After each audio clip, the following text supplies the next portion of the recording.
Hello बच्चों, आज हम अपनी पाठ्य पुस्तक धर्म शिक्षा यानी नैतिक शिक्षा का दूसरा अध्याय संध्या और उसकी तैयारी करेंगे। तो इसमें सबसे पहले हमें समझना होगा संध्या होती क्या है। संध्या का अर्थ क्या है कि जिस क्रिया द्वारा परमेश्वर का यानी कि परमात्मा का भली भांति ध्यान किया जाए उसे संध्या कहते हैं। अब संध्या किस समय करनी चाहिए? सायं प्रातः दोनों संधि बेलाओं में दोनों समय प्रतिदिन संध्या करनी चाहिए। सायं प्रातः, सायं जब सूर्य अस्त होता है और प्रातः जब सूर्य उदय होता है उसको संधि बेला कहते हैं। उसके बाद संध्या के अधिकारी कौन है कि संध्या कौन कर सकते हैं? बच्चे से बूढ़े तक सभी स्त्री पुरुषों को संध्या करने का अधिकार है।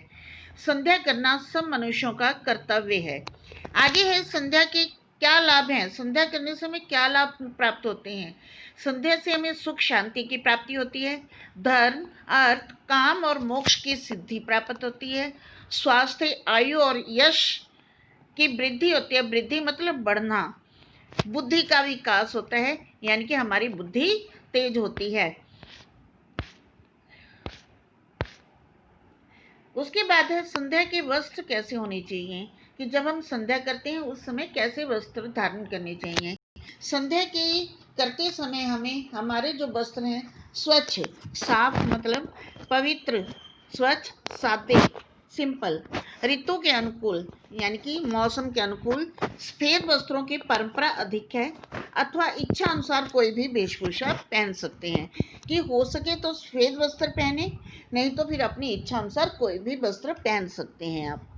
संध्या का स्थान कैसा होना चाहिए?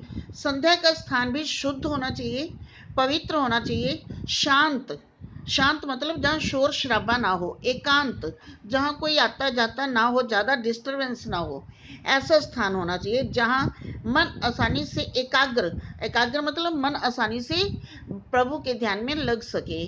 घर, बाग बगीचा, मंदिर, नहर या नदी का किनारा कोई भी स्थान हो सकता है। उसके बाद है कि संध्या का आसन कैसा होना चाहिए। आसन मतलब जहाँ बैठते हैं वो स्थान जो हम अपने बैठने के लिए कोई वस्त्र बिछाते हैं वो कैसा होना चाहिए। कहते हैं संध्या का आसन जो है कुशा, ऊन, कपास, रेशम का सुखद आसन होना चाहिए। उस पर सिद्धासन या पद्मासन या सुखासन लगाकर शरीर को सीधा और स्थिर करके बैठना चाहिए और संध्या के 19 मंत्रों का धीरे धीरे उच्चारण करना चाहिए।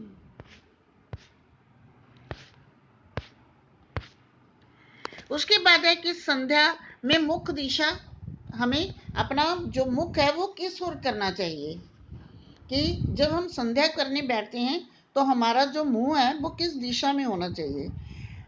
प्रातः काल पूर्वाभिमुख और सायंकाल पश्चिमाभिमुख होकर बैठने की परंपरा है कि सुबह जो अगर आप संध्या कर रहे हैं तो हमारा मुख है जो पूर्व दिशा की होना चाहिए और सायं को संध्या कर रहे हो तो आपका मुख पश्चिम दिशा में करके बैठने की परंपरा है। पर यह कोई बंधन नहीं है, जिधर से शुद्ध वायु आ रही हो उधर मुख कर लेना चाहिए। उसके बाद है संध्या के कितने प्रकार हैं, संध्या किस प्रकार से की जा सकती है। संध्या के प्रकार, स्नान आदि से शरीर को शुद्ध करके जल पात्र समेत यानी कि एक पात्र में जल लेकर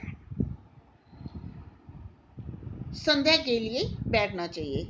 मन में ईश्वर के प्रति भक्ति भाव और श्रद्धा रखनी चाहिए। मन को चिंता मुक्त और प्रसन्न रखना चाहिए और सायंकाल को हाथ मुंह पांव धोकर संध्या यानी कि ध्यान करना चाहिए।